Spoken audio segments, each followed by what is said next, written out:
हो जाएगा। तो आप सभी लोगों को मैं आज ट्रिग्नोमेट्री का टॉपिक करने जा रहा हूँ। तो देखिए कैसे करना है उसको। ट्रिग्नोमेट्री आपका बना किससे है, पहले हम ये देखेंगे। ट्रिग्नोमेट्री जो रेशो है, ये त्रिकोणमितीय रेशो जिसे हम कहते हैं कि ये तीन चीज़ों से मिलकर बना है। ट्राइंगल के त्रिभुज जिसे हम कहते हैं, उसी त्रिभुज से मिलकर के ये ट्रिग्नोमेट्री के रेशो बने हैं, जो हम बेसिकली पढ़ते हैं sine, cos, tan, cosec, sec, cot. इनके बारे में जो हम पढ़ेंगे, sine theta, cos theta, tan theta, sec theta and cosec theta and cot theta. देखिए 6 रेशो होते हैं ट्रिग्नोमेट्री। ये 6 रेशो किस तरह से आते हैं ये हम देखते हैं। ये आपका एंगल थीटा है, थीटा के सामने हमेशा परपेंडिकुलर होता है और 90 डिग्री जो पाइथागोरस थ्योरम यूज़ करते हैं वो 90 डिग्री पाइथागोरस थ्योरम में 90 डिग्री का एंगल होता है, उसमें यूज़ किया जाता है। ये हाइपोटेनस होता है और ये हमारा बेस होता है। ठीक है, लंब कर्ण आधार भी कह सकते हो आप। हिंदी वाले जो देखेंगे इसे लंब कहते हैं एल से, इसे कर्ण कहते हैं और ये आपका आधार होता है। तो इस तरह से आप लंब कर्ण आधार के बेस पर लिख सकते हैं। ये आपको इसमें एक रिलेशन पाइथागोरस थ्योरम को भी आपको समझना होगा। किसी ट्राइंगल एबीसी में जब हम देखेंगे तो एबीसी ट्राइंगल में जो प्रॉपर्टी होती है पाइथागोरस थ्योरम की, वो होती है हमारे पास बेसिक थ्योरम में क्या होती है कि हाइपोटेनस का स्क्वायर यानी ए सी का square equal to A B का स्क्वायर प्लस बी सी का स्क्वायर। ये बेसिकली हमारा ये थ्योरम हमारी पाइथागोरस थ्योरम जिसे हम कहते हैं, यानी कि हाइपोटेनस का square equal to perpendicular square plus base का स्क्वायर, इन चीज़ों से मिलकर के बनता है। तो फिलहाल हमें जो रेशो निकालने हैं उसके लिए आपको कुछ चीज़ों के बारे में याद रखना है। ट्रिग्नोमेट्री जो आपका है वो सभी कॉम्पिटिटिव एग्जाम जो भी आप देने जा रहे हो, जैसे कि एसएससी बैंक में कम आता है, एसएससी लेवल में आप देने जा रहे हो, या किसी भी यूपीएससी या यूपीएससी में आता है। इसके अलावा आप टेट, सुपर टेट में भी जब देते हैं तो उसके भी क्वेश्चन देखने को मिल जाते हैं। ठीक है, अब हम यहाँ पे ये देखते हैं कि ट्रिग्नोमेट्री रेशो जो आपका है उससे कैसे याद किया जाए, क्योंकि सबसे ज़्यादा फॉर्मूले होते हैं। कोशिश ये होनी चाहिए कि कम से कम फॉर्मूले हम करके और इसे सीख सकें। तो मेरे प्यारे बच्चों, आप देखिए सबसे पहले इसको देख लेते हैं। पंडित बद्री प्रसाद हर हर बोले, पंडित बद्री प्रसाद हर हर बोले, ये आपने पुराना पढ़ा होगा। ये चीज़ क्या है बेसिकली, और जो हिंदी वाले हैं वो इसका यूज़ कर सकते हैं लंब कर्ण आधार का यूज़ करके। तो लंब कर्ण आधार को जब हम लिखेंगे तो लाल बट्टे कक्का, के मतलब कर्ण, लंब मतलब एल मतलब लंब और ये मतलब आधार से है। देखिए ये रेशो कैसे आते हैं। ये रेशो जो होते हैं उन्हें साइन थीटा लिखा हमने, साइन का उल्टा कोसेक थीटा होता है। यहाँ साइन कॉस थीटा, यहाँ पे लिखा हमने टेन थीटा, और ये कॉस का उल्टा सेक थीटा होता है और टेन का उल्टा हमारा होता है कॉट थीटा। तो बेसिकली अब हमको जब फॉर्मूले चाहिएंगे तो हमें ये रिलेशन जो ट्रिग्नोमेट्री रेशो में है उन रेशो को हम किस तरह से निकालेंगे ये हमें देखना है। तो यहाँ पर देखिए जब साइन थीटा आप निकालोगे तो परपेंडिकुलर अपॉन हाइपोटेनियस, और कोसेक थीटा इसका अपोजिट हाइपोटेनियस अपॉन परपेंडिकुलर। इसी तरह से आप जब यहाँ लगाओगे तो यहाँ पर भी सेम है, ये सेम लिखना है आपको, जिसे हिंदी मीडियम वाले और जो इंग्लिश मीडियम में ऊपर वाले देखें और जो हिंदी वाले हैं वो इससे देखें। तो देखिए इसमें क्या है, इसमें भी आप देखो साइन थीटा बराबर लंब बटे कर्ण और कोसेक थीटा बराबर कर्ण बटे लंब, यानी अपोजिट चलना है यहाँ पे भी। जब आपको पूछा जाए सेक थीटा बराबर क्या हो तो कर्ण बटे आधार होगा, और जब कॉस थीटा पूछा जाएगा तो आधार बटे कर्ण होगा। तो इस तरह से हम किसी भी चीज़ के बारे में अगर पता लगाना चाहें रेशो में तो हम इस तरह से इसे बनाइए और आप पता लगा सकते हो। देखो हम किसी तरह से निकाल सकते, पंडित बद्री प्रसाद हर हर बोले भी कर सकते हो। याद करने के तरीके से हम कुछ भी कर सकते हैं, पाकिस्तान भूखा प्यासा, हिंदुस्तान हरा भरा, इस तरीके से भी हम इसको लर्न कर सकते हैं। जैसा भी आपको याद हो सके वैसे याद करिए आप इसको। इसे आप स्क्रीनशॉट ले सकते हो। उसके बाद मैं आगे और ट्रिग्नोमेट्री कुछ बेसिक फॉर्मूले हैं उनको बताता हूँ, फिर हम आगे चलते हैं। ठीक है, तो नोट डाउन कीजिए आप इसको, स्क्रीनशॉट लेना चाहें वो स्क्रीनशॉट ले सकते हो। ठीक है, फिर आगे हम इसमें देखते हैं। चलिए, अब कुछ बेसिक चीज़ें हमारी ये है ट्रिग्नोमेट्री में कि जैसे आपने देखा ये 6 रेशो ट्रिग्नोमेट्री के हैं। इन्हीं 6 रेशो के आधार पर यानी बेस पर हम चीज़ें निकालते हैं और उन चीज़ों को किस तरह से सॉल्व करते हैं ये देखेंगे हम। तो आप ये देखिए सबसे पहले कुछ फॉर्मूले होते हैं, उन फॉर्मूले को देख लिए। पहले रिलेशन है साइन थीटा, अभी हमने देखा जैसे sine theta opposite to cosec theta के, जैसे अभी देखा भी था फॉर्मूले में, और कोसेक थीटा इक्वल टू होता है 1 अपॉन साइन थीटा। तो इस तरह से हम इसका यूज़ कर सकते हैं। ये एक दूसरे के इन्वर्सली प्रोपोर्शनल होते हैं। फिर आता है cos theta equal to 1/sec theta, और जब हम sec थीटा को निकालेंगे तो sec थीटा कॉस का उल्टा होता है, sec theta equal to 1/cos theta होता है। इसी तरह से अगर हम पढ़ेंगे यहाँ पर, इसके बाद आपका आता है कोसेक थीटा, कोसेक तो हो चुका है, tan थीटा, और tan थीटा इक्वल टू जब निकालेंगे तो 1/cot थीटा होगा। जब cot थीटा निकालोगे तो 1/tan थीटा, एक दूसरे के ये अपोजिट होगा। फिर एक रिलेशन आता है आपका tan थीटा और cot थीटा को साइन और कॉस में किस तरह से चेंज किया जाए, तो इसके लिए भी एक रिलेशन है। जब भी हमें ज़रूरत पड़ेगी इसकी तो tan थीटा को हम sin theta upon cos theta में कन्वर्ट कर सकते हैं, और इसी तरह से अगर हमको cot थीटा को कन्वर्ट करना हो तो इसका opposite cos theta upon sin theta में हम कन्वर्ट कर सकते हैं। तो ये बेसिक प्रॉपर्टी फॉर्मूले हैं जो आपको याद होने ही चाहिए। इसके अलावा कुछ आपको आइडेंटिटी हैं, उन आइडेंटिटी को भी हमको पढ़ना है। आइडेंटिटी आपको बेसिकली आइडेंटिटी 9 है, आपको 3 आइडेंटिटी अच्छी तरह से याद होनी चाहिए, फिर आप उसको याद कर सकते हो। इसमें आइडेंटिटी में देखते हैं क्यों कौन कौन से फॉर्मूले बनते हैं, तो आप पहले इसे चाहो तो नोट डाउन कर लो, फिर मैं आपको आइडेंटिटी वाले फॉर्मूले दिखाता हूँ। ठीक है, चलिए देखिए, आप स्क्रीनशॉट ले सकते हो, फिर उसके बाद हम नेक्स्ट देखते हैं। ट्रिग्नोमेट्री को पढ़ने के लिए आपको मेनली फॉर्मूलों पर भी चलना पड़ेगा, और कोशिश रहेगी कम से कम फॉर्मूले लिखाए जाएं। आइडेंटिटी को आइडेंटिटीज़ हैं जिनको सर्वसमीका भी कहते हैं, सर्वसमीका,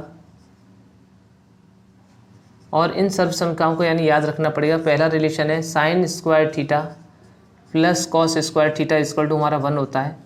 जब यहाँ से 3 फॉर्मूले निकल के आते हैं, जब आपको साइन स्क्वायर थीटा की ज़रूरत होती है तो कॉस को उधर ले जाओ तो 1/1 - cos स्क्वायर थीटा, और जब हमें कॉस की वैल्यू चाहिए होती है तो हम इससे लिख सकते हैं 1 - का साइन स्क्वायर थीटा। ठीक है, इसके बाद दूसरा आप यहाँ पर लिखोगे relation sec square theta equal to 1 + cot square theta, 1 + tan square theta. ये भी आपका यहाँ से भी 3 फॉर्मूले आएंगे। बेसिकली आपको ये और ये याद रखना है। जब एक बार आप यहाँ से 1 को इधर लाओगे तो tan स्क्वायर थीटा की वैल्यू निकल आएगी, और एक बार tan जब इधर लाओगे तो सेक स्क्वायर थीटा माइनस का tan स्क्वायर थीटा की वैल्यू आपके पास आ जाएगी 1। तो ये कुछ रिलेशन है। फिर तीसरा फॉर्मूला आपका कोसेक और कॉट। देखिए cosec square theta equal to 1 + cot, याद रखना सिंपल है, क्योंकि आपको ध्यान रखना सी और सी एक साथ रहने चाहिए, तो इस तरह से आप याद कर लीजिए। एक बार कोसेक स्क्वायर थीटा -1 इधर लाएंगे तो ये कॉट स्क्वायर थीटा की वैल्यू निकल के आ जाएगी, और इसी तरह से तीसरा अगर कॉट को इधर लेके आते हैं तो cosec square theta equal to हमारे पास हो जाएगा माइनस का cot square theta equal to 1। तो इस तरह से ये 9 फॉर्मूले आपके 3 करके एक से 3 बने हमारे पास। तो इस तरह से 9 फॉर्मूले हैं जो कि आपको याद होने चाहिए। इसके अलावा हमें ज़रूरत पड़ती है कुछ वैल्यू की निकालने के लिए, आप इसे नोट कर लीजिए। फिर हम सीखेंगे कि कुछ हमें वैल्यू को याद रखना ज़रूरी रहता है, जैसे sin 30 की वैल्यू कितनी है, sin 0 की वैल्यू कितनी है, sin 60 की वैल्यू कितनी है, sin 90 की वैल्यू, या किसी की भी पूछे आपकी sec 90 की, तो ये सारी वैल्यू आपको याद होनी चाहिए। वो भी मैं अभी आपको सिखाता हूँ कि किस तरह से हमें याद करना है। ज़्यादा रटना नहीं उसको, हमें उसको बनाना भी आना चाहिए। तो मैं आपको टेबल बना के दिखा रहा हूँ जिससे कि आपको और समझ में आ जाएगा। ठीक है, चलिए देखते हैं। ये टॉपिक जो आपका टीजीटी मैथ्स के लिए भी है, टीजीटी मैथ्स में ट्रिग्नोमेट्री का पार्ट दिया हुआ है, जो बच्चे टीजीटी की तैयारी कर रहे हैं उनके लिए भी बेनिफिट देगा, तो इसलिए आप तैयारी करते हैं टीजीटी, उनके लिए भी ये काफ़ी यूज़फुल है। अब देखिए ट्रिग्नोमेट्री में आप टेबल बनाते हैं तो हम टेबल में क्या क्या चीज़ें देखते हैं वो देखिए। सबसे पहले तो जैसे कि ट्रिग्नोमेट्री रेशियो में हमको चाहिए, उसमें किस किस की वैल्यू याद होनी चाहिए। एक तो 0 की याद होनी चाहिए आपको, एक आपको 30 की, एक 45 की याद होनी चाहिए, दूसरा 60 की और एक 90 की। ये वैल्यू आपको याद होनी चाहिए। इसको याद करने के लिए आपको सिंपली क्या करना है वो हम देखते हैं। साइन थीटा यहाँ लिखा मैंने, sign cos tan cosec cos. तो साइन का कॉस के बाद टेन थीटा, और टेन के बाद आपका कोसेक थीटा, कोसेक के बाद हम सेक थीटा लिखते हैं, और सेक के बाद हम कॉट थीटा लिखते हैं। तो देखिए मेरे प्यारे बच्चों, इसमें क्या करना है आपको, इनमें सबकी वैल्यू याद होनी चाहिए, और वो वैल्यू किस तरह से याद होगी हमको ये भी हम देख लेते हैं। याद करने की बजाय हम उसको बनाना सीख लें तो ज़्यादा बेटर है। आप एक चीज़ ध्यान रखिए कि कभी भी किसी की पहले हम साइन की वैल्यू निकाल रहे हैं, उसके लिए आप एक फॉर्मूला याद रख लीजिए कि n/4, और यहाँ पर n इक्वल टू जो होगा 0 1 2 3 4 तक आपको लिखना है। तो यहाँ से साइन की सारी वैल्यू आपको मिल जाएंगी। जैसे हमने देखा कि साइन 0 की वैल्यू अगर हमको निकालना है तो n की वैल्यू पहले हम क्या रखेंगे 0/4। जब आप 0/4 रखोगे तो 0 आ जाएगी वैल्यू, तो इसकी वैल्यू 0 आ जाएगी। अगली वैल्यू साइन 30 की आएगी, तो साइन 30 की वैल्यू जब हम निकालेंगे तो वहाँ पे 1/4 आएगा, और 1/4 को जब हम लिखेंगे तो 1/2 आ जाएगा। ठीक है, इस तरह से आप इसके बाद जब हम निकालेंगे साइन 45 की वैल्यू निकालेंगे, तो साइन 45 की वैल्यू निकालने के लिए जैसे n की जगह हम यहाँ पर 2/4 लिखेंगे, 2 से 1 बार 2 से 2 बार कटेगा तो 1/√2 आ जाएगा। तो यहाँ पे आप सारी वैल्यू लिख लीजिए। ये आपकी 1/√2 इसकी वैल्यू आ गई। साइन 60 की वैल्यू इसी तरह से निकालेंगे हम। साइन 60 की वैल्यू जब निकालोगे 3/4 हो जाएगा, 3/4 रूट में रहेगा 3 और ये 2 आ जाएगा। इसका मतलब ये √3/2 हो जाएगा। इसी तरह साइन 90 की वैल्यू जब निकालोगे आप, तो साइन 90 की वैल्यू आएगी 4/4, 4 से 4 एक बार कट जाएगा, यानी कि ये वैल्यू आ जाएगी, 1 का स्क्वायर रूट आपका 1 ही रहता है, इसलिए 90 की वैल्यू आपकी 1 आएगी। तो देखिए प्यारे बच्चों, जब आपको इतना मिल गया कि साइन थीटा की सारी वैल्यू मिल गई, तो कॉस थीटा की इसकी अपोजिट वैल्यू होती है। आप पीछे से वैल्यू लिखा करके यहाँ लिख दीजिए, तो ये सारी कॉस की वैल्यू आ जाएंगी। एक वैल्यू बस आपको निकालना आना चाहिए, बाकी अपने आप याद हो जाएंगे। देखिए ये इसका उल्टा हो जाएगा, ये 1/√2 हो जाएगा, ये 1/2 हो जाएगा, और ये आपका 0 हो जाएगा। ठीक है, इसके बाद अभी हमने पढ़ा था कि tan थीटा इक्वल टू क्या होता है, साइन बटे कॉस थीटा होता है। जब हमें tan 0 की वैल्यू निकालनी है तो साइन 0/cos 0, तो जब ये आएगा आपका, तो उसके लिए हम क्या करेंगे ये देखते हैं। tan 0 की वैल्यू निकालेंगे तो देखो 0/1, जब 0/1 किसी भी नंबर में अगर 0 में 1 का डिवाइड दिया जाता है तो वो नंबर हमारा 0 ही रहता है, यानी कि हमारे पास जो वैल्यू आएगी वो 0 आएगी। जिससे जब बट्टे करेंगे तो देखो ये दोनों तो कट जाएगा, 2 से 2, 1/√3 बचेगा हमारे पास। साइन tan 30 की वैल्यू ये पूरा कैंसिल हो जाएगा एक बार, साइन tan 45 की वैल्यू 1 हो जाएगी। ये 2 से 2 कैंसिल करोगे, √3/1 आएगा। ये 1 की कोई वैल्यू होती नहीं, इसलिए आप √3 आएगा। और 1/0 की जो वैल्यू होती है ये याद रखिएगा, इन्फिनिटी की वैल्यू 1/0, यानी इसकी वैल्यू ये होती है, ये अनंत बोलते हैं इसे हम, यानी जिसकी वैल्यू हम ज्ञात नहीं कर सकते हैं और चलती जाती है, कभी ख़त्म ना होती है, ऐसी वैल्यू को हम लिख सकते हैं।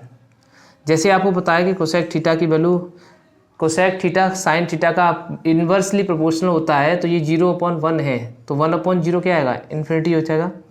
1/2 का क्या होगा, 2/1 यानी कि 2, इसे लिखोगे √2/1 यानी √2, और ये हो जाएगा 2/√3, यानी साइन की वैल्यू आपको अपोजिट करना है इस तरह से। इसी तरह से कॉस जो है वो आपका सेक जो है कॉस से रिलेटेड है, तो जब इसका इन्वर्सली प्रोपोर्शनल 1 का 1 हुआ, ये आपका 2/√3 हो जाएगा, और ये आपका √2 हो जाएगा। इस तरह से ये 2 हो जाएगा, और ये आपकी इन्फिनिटी हो जाएगी, जैसे हमने अभी देखा। tan से आपका कॉट निकलेगा, तो कॉट का ये आ जाएगा इन्फिनिटी। जब इसकी वैल्यू निकालोगे आप तो √3 हो जाएगा, ये 1 हो जाएगा, ये 1 होता है तो 1/√3 हो जाएगा। इसकी वैल्यू आपके पास क्या आ जाएगी, 1/√3, और इन्फिनिटी का मतलब 1/0 यानी कि 0, इसकी वैल्यू 0 हो जाएगी। तो प्यारे बच्चों, मैंने हम दिखाया, ये निकालना सिखाया आपको कि हम ट्रिग्नोमेट्री रेशियो किस तरह से निकालते हैं, यानी ट्रिग्नोमेट्री की वैल्यू अगर आपको याद होने में दिक्कत होती है तो आप इस तरह से इजी मेथड से इसे आप कर सकते हो। तो आपसे मेरा ये कहना है कि इसके अगले पार्ट पे भी आप देखना ना भूलिए। ये पार्ट में हमने केवल फॉर्मूले डिस्कस किए, कुछ और फॉर्मूले हैं वो धीमे धीमे हम पढ़ते जाएंगे। जब तक के लिए अगली वीडियो का इंतजार करिए, और नेक्स्ट वीडियो में जल्दी ही डालूंगा। आप सभी से मेरा यही कहना है और ये रिक्वेस्ट है कि आप प्लीज़ इसको शेयर करिए, ज़्यादा से ज़्यादा इसको लाइक और सब्सक्राइब करना ना भूलिए। Thank you so much.